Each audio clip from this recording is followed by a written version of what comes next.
Created in 1976, Benue State was envisioned as a land of agricultural prosperity, unity, and opportunity. Over the decades, it's been governed by military administrators during the years of military rule, and 6 elected civilian governors, each shaping the state's political and developmental journey. 5 decades on, the story of Benue is one of resilience told through its people. For many residents, state creation brought government closer, opening access to education, market, and public institutions. But for others, development has been uneven. In traveling of one place to another to buy the yam, like now if I want to go and buy yam in the bush market, if like before I used to go Anyi and buy yam, but if we go there now we cannot be able to buy because the boys there, they will now allow us to buy yam the way we used to buy before.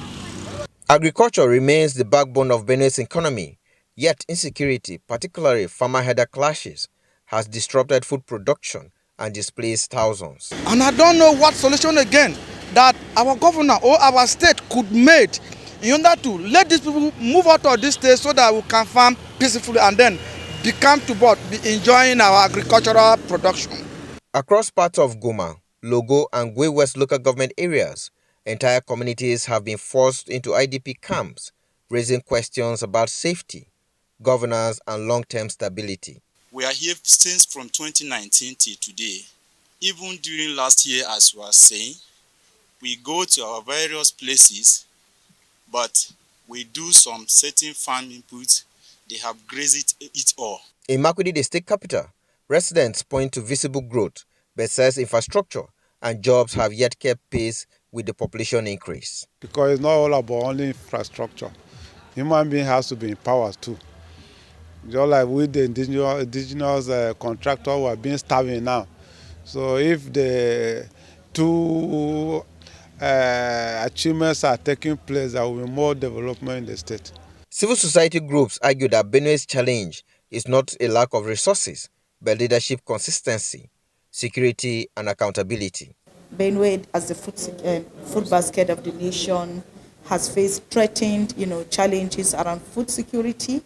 They have faced violent conflict. They have also faced challenges of climate change, particularly flooding, inadequate rainfall, that has affected crop production and all of that. The current administration, led by Governor Hyacinth earlier, says it's prioritizing security, agricultural revival, and institutional reforms, efforts residents say must translate into tangible impact at the grassroots.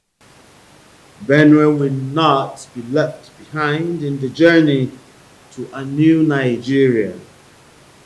We will continue to work with the federal government under the progressive leadership of the President, His Excellency Bola Ahmed Tinubu, GCFR, to ensure inclusive growth and development.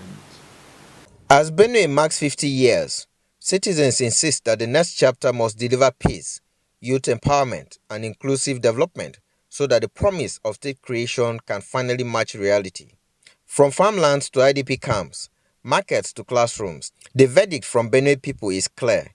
50 years on, the journey continues and the expectations remains high. Theophilus Tiav, Arise News, Benue State.